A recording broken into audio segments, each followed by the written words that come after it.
Biglang lumabas sa telebisyon ang isang breaking news, nagkaroon ng isang malaking insidente, isang lalaking nasa edad 40 ang inaresto dahil sa kasong pagdukot at ilegal na pagkulong sa isang bata. Nakaparada ang mga itim na sasakyan ng pulisya sa labas ng isang bodega na tagpuan ng biktima, na doon ikinulong sa loob ng nakagugulat na 12 taon. Matagumpay na naaresto ng pulisya ang sospek sa mga kasong pagdukot, ilegal na pagkakakulong, at paglabag sa batas sa sapilitang paggawa. Mabilis na kumalat ang balita sa lahat ng estasyon ng telebisyon at naging pangunahing laman ng mga balita. Upang maprotektahan ang pagkakakilanlan ng sospek, pinayagan siyang magsuot ng face mask habang inilalabas siya ng mga pulis sa gitna ng nagkukumpulang tao na abalang kumukuha ng mga litrato. Siyempre, desperado ang media na makakuha ng pinakamalaking balita. Nais nilang malaman kung personal bang kilala ng salarin ng biktima bago ginawa ang krimen. Itinanong din nila kung sino ang unang nagsumbong sa mga awtoridad. Habang sinusubukan ng mga pulis na itaboy ang mga mamamahayag palayo sa lugar, napansin nilang ang kawawang biktima ay may palatandaan ng kapansanan sa pandinig at pagsasalita. Dahil dito, pinaginalaan nilang alam na ng salarin ng kondisyon ng bata bago pa man niya planuhin ang krimen. Nang maputol nila ang kandado ng silid kung saan nakakulong ang bata, binuksan nila ang isang madilim na kwarto. Sa kanilang pagkamangha, bumungad sa kanila ang napakaraming salansan ng mga aklat, halos mapuno ng mga ito ang buong bodega. Sa tabi ng mga aklat ay nakaupo ang isang binata na tahimik pa ring nagbabasa sa gitna ng dilim. Agad na ipinaalam ng mga pulis sa kanilang kapitan na natagpuan na nila ang kawawang biktima, batay sa matitinding sugat sa kanyang katawan, pinaniniwala ang matagal siyang dumanas ng malupit na pang-aabuso. Ang biktima, na tinawag muna sa palayaw na A, ay agad na isinugod sa ospital at iniulat na nasa ligtas ng kalagayan. Sa hospital, hindi pinayagang makapasok ang mga mamamahayag habang ginagamot ang binata, may ilan pang ang nagreklamo na pakunwari at nagsabing nasaktan din sila kaya kailangan din umano nila ng atensyon NG medikal.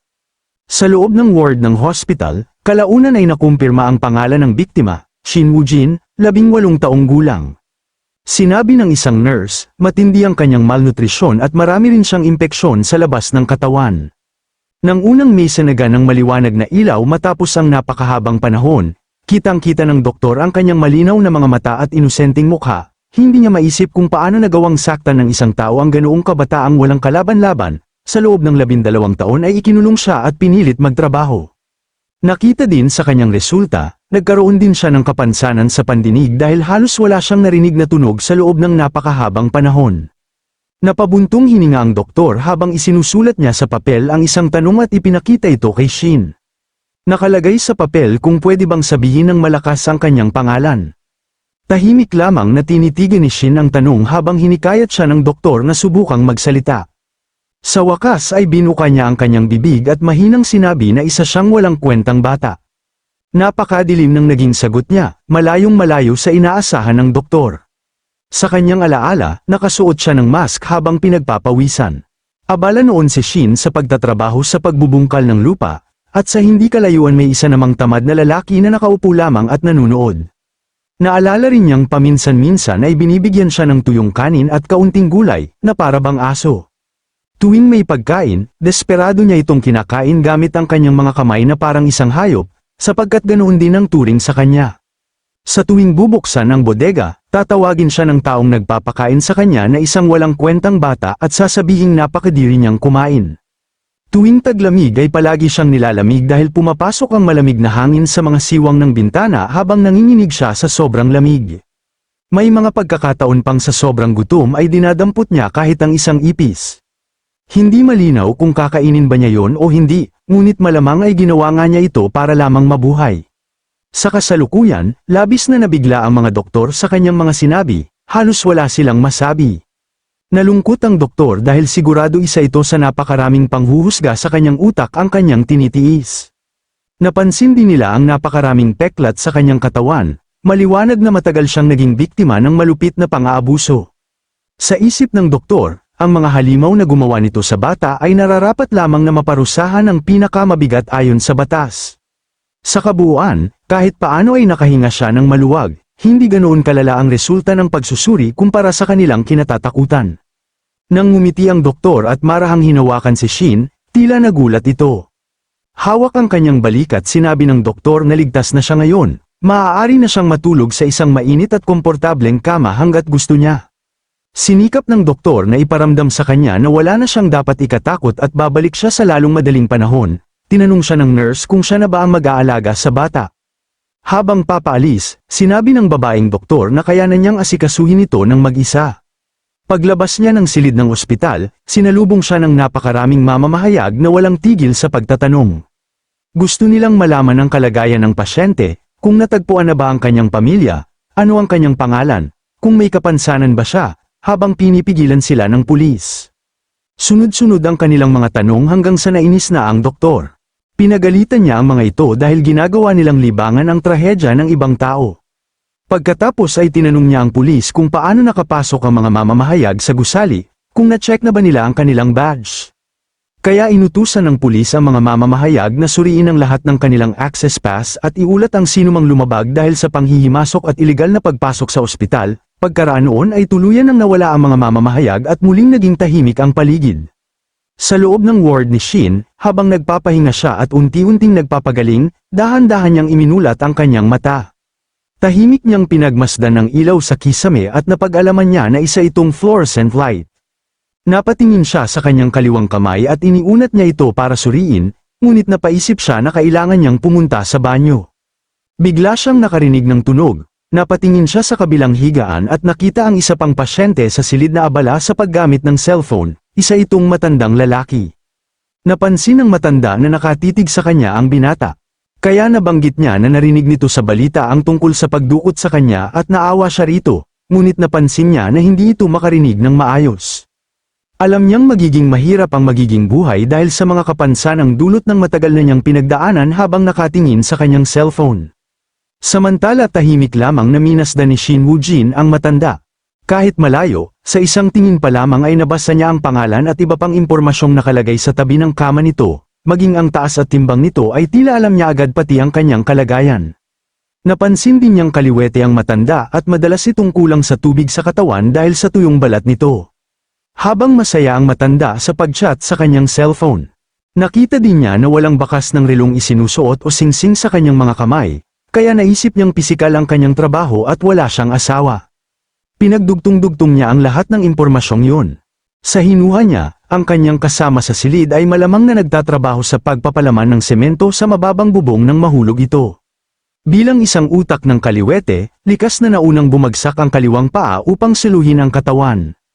Ngunit hindi kinaya ng buto sa hita ang lakas ng pagbagsak kaya nabasag ito at umusli palabas habang napasigaw ang lalaki sa matinding sakit. Sa kanyang isipan ay parabang nasaksihan niya mismo ang aksidente, naiisip pa niya kung ano ang tamang paunang lunas sa ganoong sitwasyon. Ngunit naputol ang kanyang pag-iisip nang bumalik ang babaeng doktor. May dala itong pagkain at tinanong siya kung nakapagpahinga na ba ito. Tahimik lang si Shin habang lumapit ang doktor sa kanya.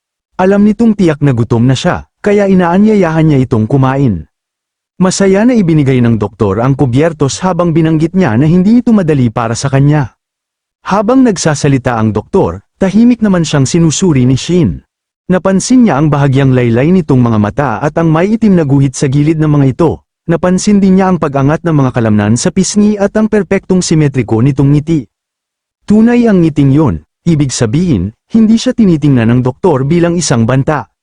Iniabot sa kanya ng doktor ang kutsara at hinikayat siyang kumain ng marami, walang magagalit sa kanya.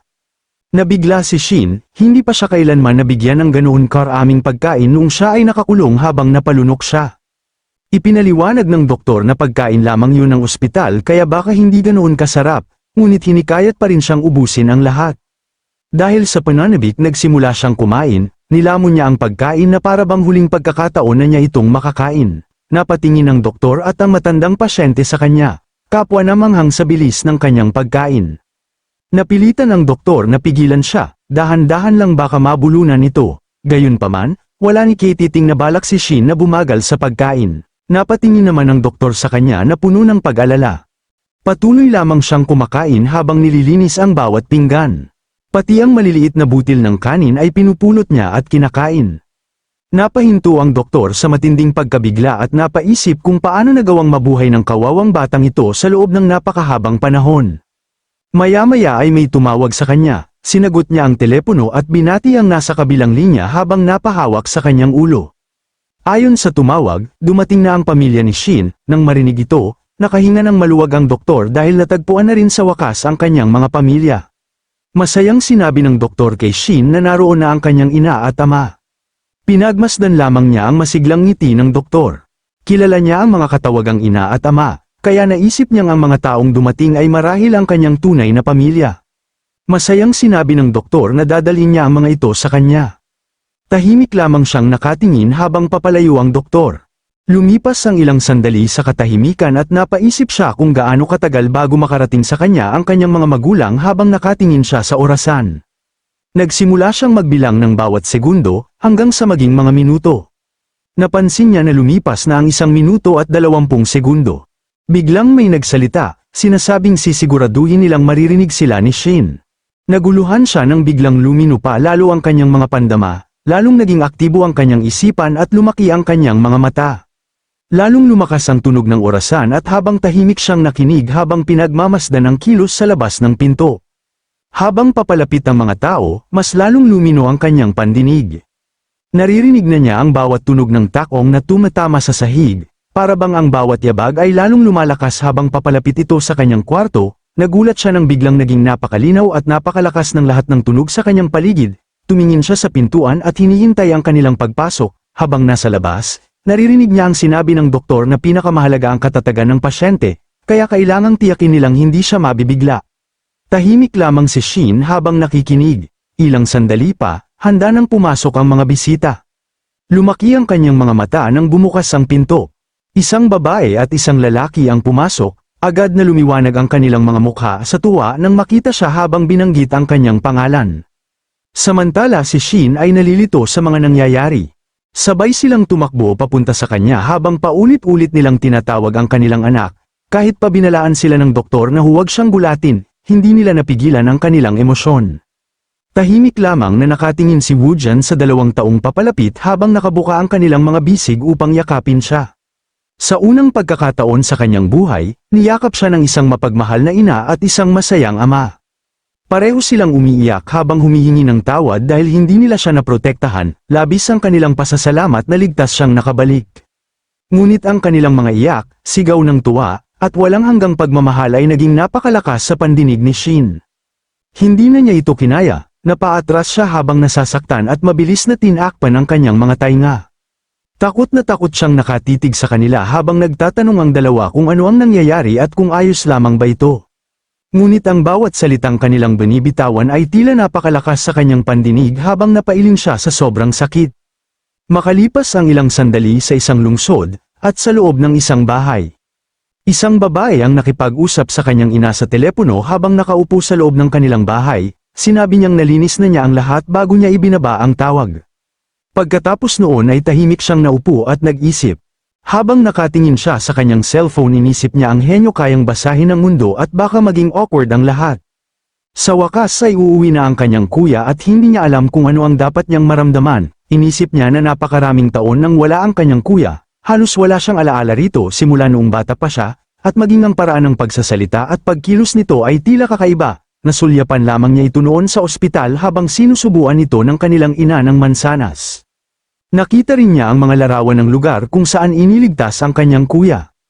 Isa yung lumang bodega, hindi niya maisip kung paano mabubuhay ang isang tao sa ganoong lugar sa loob ng 12 taon, madali niyang naunawaan na kung siya rin ang nakakulong doon ng ganoon katagal, malamang ay magiging kakaiba rin siya. Sa kabutihang palad, naibalik na ang pandinig ng kanyang kuya, ngunit sa psikolohikal na aspeto, kakaiba pa rin ang kilos nito. Bigla siyang nagulat nang makarinig ng ingay sa labas.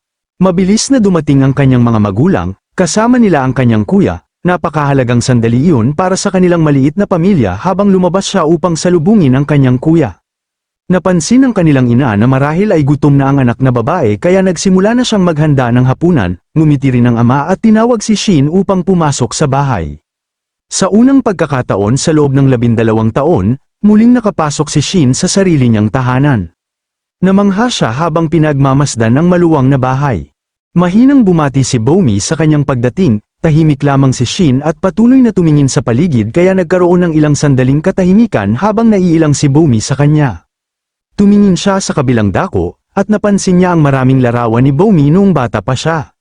Marahang ipinatong ng kanyang ama ang kamay sa kanyang likod, nauunawaan itong magiging mahirap para sa kanya ang makabalik sa tahanang matagal niyang nawala. Itinuro nila ang kanyang silid at tinanong kung naaalala pa ba niya yun, mahina siyang sumagot na oo.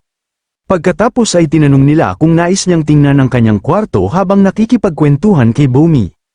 Nagulat si Bomi, ngunit hinikayat sila ng kanilang mga magulang na mas makilala ang isa't isa. Mas gusto sana ni Bomi na tumulong sa paghahanda ng hapunan dahil nahihiya pa rin siya sa kanyang kuya. Ngunit sinabi ng kanilang mga magulang na ang paggugol ng oras kasama ang kanyang kuya ay isa ring paraan ng pagtulong. Wala siyang nagawa kundi sumunod. Hindi nagtagal ay itinulak silang dalawa papasok sa silid, sinubukan pang tumutol ni Bomi, ngunit huli na ang lahat. Samantala, abala na ang kanilang ina sa pagluluto ng masarap na hapunan para sa kanyang dalawang pinakamamahal na anak. Habang nangyayari yun, tahimik lamang na nakatayo ang magkapatid sa loob ng silid ni Shin. Mas naging nakakailang pa ang sitwasyon kaysa sa inaasahan ni Bomi, ngunit tiniis niya ito. Napatingin si Shin sa maayos na kama sa loob ng kwarto. Alam niyang kama yun, ngunit hindi pa siya kailanman nagkaroon nito. Sa buong buhay niya sa pagkakabihag, sa ibabaw lamang siya ng mga libro na tutulog. Nakita rin niya ang bintana, personal na computer at ang upuan, halos lahat ng nakikita niya ay dati lamang niyang nababasa sa mga aklat. Kakaiba ang lahat ng nasa paligid niya, ngunit ngayon, ang lahat ng ito ay kanya, ito ang kanyang silid. Mahinang kinausap ni Bomi ang kanyang kuya, agad namang ibinaling ni Shin ang buong atensyon sa kanya. Nagulat si Bomi nang makita ang malalaki at malalim nitong mga mata na halos kahawig ng kanyang sarili. Hindi niya napigil ang maluha, mas gwapo pala ang kanyang kuya sa personal kaysa noong nasa ospital pa ito. Pagkatapos ay nagpasya siyang turuan ng kanyang kuya kung paano gumamit ng cellphone. Patay pa ang teleponong ibinigay niya rito, kaya itinuro muna niya kung paano ito hawakan at buksan. Tahimik at seryosong nakinig si Shin habang isinasagawa ang bawat itinuturo ng kanyang kapatid. Itinuro rin ni Bomi ang mga numero ng kanilang mga magulang at ang sarili niyang numero upang palagi siyang makakatawag sa kanila. Pagkatapos ay binura niya ang kanyang numero at hinikayat siyang subukang isave itong muli, tumugon naman siya nakuha na niya ito. Hindi agad naunawaan ni Bomi ang sinabi niya at napatitig lamang ito sa kanya nang may pagtataka. Ilang sandali pa, napagtanto niyang sinasabi lamang pala nito na naintindihan niya ang mga itinuro niya. Nagpasalamat si Bomi. Ngunit sinabi niyang hindi kailangang maging ganoon kapormal ang kanyang kuya kapag nakikipag-usap sa nakababata nitong kapatid, piliting ipinakita ni Woojan na naiintindihan niya ito. Napatahimik si Bomi, napagtanto niyang matatagalan pa bago tuluyang makapag-adjust ang kanyang kuya. Nagpasya siyang lumipat na lamang sa ibang paksa, hiniling niyang subukan muna nitong buksan ang cellphone. Agad naman itong ginawa ni Woojan, namangha siya habang unti-unting bumukas ang telepono at naglabasa ng makukulay na larawan sa screen. Pagkatapos ay itinuro ni Bomi kung paano gumawa ng bagong contact at isave ang kanyang numero. Maingat na nakinig si Woojan sa bawat salitang kanyang binibigkas. Isa-isang sinabi ni Bomi ang kanyang numero habang mabilis naman itong itinatala ni Woojan. Namangha si Bomi sa bilis ng kanyang pagkatuto, napakatindi ng kanyang konsentrasyon at eksaktong sinusunod nito ang bawat utos, hindi siya makapaniwalang unang beses pa lamang nitong gumamit ng cellphone. Mas mabilis pang ang gumalaw ang mga daliri nito kaysa sa kanya. Samantala, ang iniisip lamang ni Woojan ay kung tama ba ang kanyang ginawa at kung nasunod ba niya ng maayos ang lahat ng itinuro ng kanyang kapatid. Ngumiti si Bomi at pinuri siya. Mukhang mabilis talagang matuto ang kanyang kuya at matalino rin. Ngayon naman ay tuturuan niya ito kung paano maghanap ng impormasyon sa internet. Bagamat naguguluhan at nagtataka si Woojan, handa siyang matuto. Ipinakita ni Bomi kung paano gamitin ang search bar at ipinaliwanag na maaari niyang i-type ang anumang gusto niyang malaman. Kapag pinindot niya ang icon ng magnifying glass, lalabas ang napakaraming sagot. Muling namangha si Woojan sa cellphone. Gaya ng ginawa nila kanina, hinayaan siya ni Bomi na siya mismo ang sumubok maghanap. Maraming bagay ang kinagigiliwang malaman ni Woojan. Kaya nang mahawakan niya ang cellphone, mabilis na gumalaw ang kanyang mga daliri habang tinatype ang lahat ng gusto niyang malaman. Ang una niyang hinanap ay ang tungkol sa pamilya. Nang pindutin niya ang tab ng mga larawan, sunod-sunod na lumabas ang masasayang larawan ng mga pamilyang nagmamahalan at laging nagdadamayan, puno ng pagmamahal at saya ang bawat larawan. Tahimik lamang siyang nakatingin habang pinagmasdan niya ang masasayang ama at ina sa mga larawan. Pagkatapos ay lumingon siya kay Bomi, naunawaan niya. Si Bomi ang kanyang nakababatang kapatid. Ang lahat ng taong nasa bahay na yun ay kanyang pamilya, Iyon ang kanyang tahanan. At ang babaeng masayang nakangiti sa kanya ay bahagi rin ng kanyang pamilya. Tahimik siyang napatingala, habang nagtatakang pinagmamasdan siya ni Bomi. Maya-maya ay naamoy niya ang mabangong halimuyak mula sa kanyang kapatid. Agad niyang naalala ang kaalaman tungkol sa pabango. Mahigit 5,000 taon na ang kasaysayan ng pabango. Noong unang panahon, ginagamit ito sa mga seremonyang panrelihiyon bilang paraan ng pakikipag-ugnayan sa mga Diyos. Nagsusunog sila noon ng mababangong kahoy. Sa kasalukuyan naman, ang pabango ay binubuo ng iba't ibang mababangong sangkap at solvent, at ginagamit upang maging kaaya-aya ang amoy o makabuo ng sariling imahe, para bang bumalik sa kanyang isipan ang lahat ng impormasyong yun. Namangha siya, bigla niyang sinabi na napakaganda ng amoy ng pabango. Nagulat si Bomi. Tumayo si Woojan at sinundan ang pinagmumulan ng mabangong amoy. Kinabahan si Bomi at agad siyang tinawag kung saan ito pupunta. Sandaling huminto si Woojan nang marinig siyang tawaging kuya, ngunit hindi siya maaaring maabala, kaya wala siyang narinig. May mas mahalagang bagay na kailangan niyang tuklasin, patuloy niyang sinundan ang matamis na amoy. Pagdating niya sa hapagkainan, napatitig siya sa dami ng pagkaing nakahain.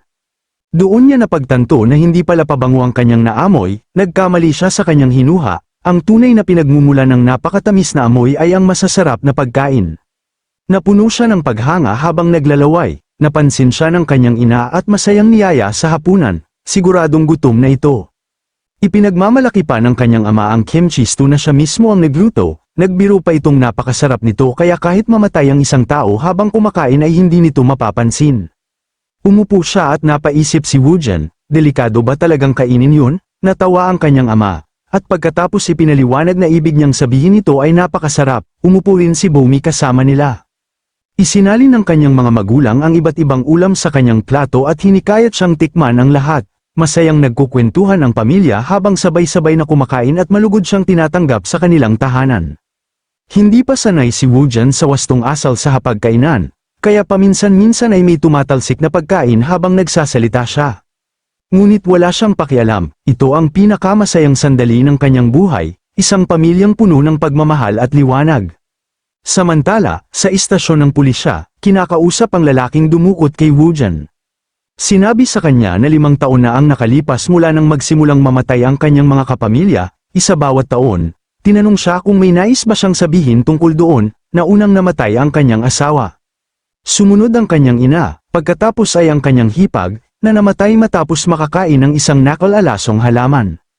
2 pa sa kanyang malalapit na kakilala ang namatay rin. Tahimik at lupaypay lamang ang sospek sa loob ng selda. Mariin niyang itinanggi ang lahat na hindi siya ang may gawa. Ngunit hindi siya pinaniwalaan ng mga pulis, napakahirap paniwala ang sunod-sunod na namatay ang lahat ng nasa paligid niya habang siya lamang ang natirang buhay. Patuloy niyang iginiit na wala siyang kinalaman sa mga pagkamatay, nainis ang detective sa kanyang asal at binyantaan siyang mapapahamak kung hindi siya makikipagtulungan sa investigasyon. Ngunit agad siyang pinutol ng sospek at sinabing malamang ay pinatay sila ng walang hiyang lalaking yun. Ngunit hindi yun pinaniwalaan ng detective, tinanong nito kung ano ba talaga ang gusto niyang ipahiwatig. Biglang malakas na hinampes ng sospek ang mesa, galit niyang itinuro ang batang kanyang kinupkup at pinakain noon, sinisi niya sa batang yun sa lahat ng pagkamatay. Pinagalitan siya ng detective at sinabihang ayusin ang kanyang pananalita, maya-maya ay pumasok ang isang pulis upang pakalmeyan ang lahat. Ngunit patuloy na iginiit ng sospek na walang nakauunawa sa tunay na halimaw na batang yun. Sa loob ng 12 taong pagkakakulong sa silid ng mga aklat, hindi lamang basta nakaupo si Woojan, ginamit niya ang mahinang liwanag na pumapasok sa bintana upang basahin ang bawat aklat mula umpisa hanggang dulo. Isa-isa niyang pinag-aralan ang bawat pahina, nagbasa siya tungkol sa autopsiya, pinag-aralan niya ang buong anatomiya ng katawan ng tao, sa madilim na silid na yun habang kumikidlat sa labas ng bodega, ipinilit ng sospek na ang batang biktima ang tunay na sanhi ng lahat ng nangyari, walang iba kung si Woojan.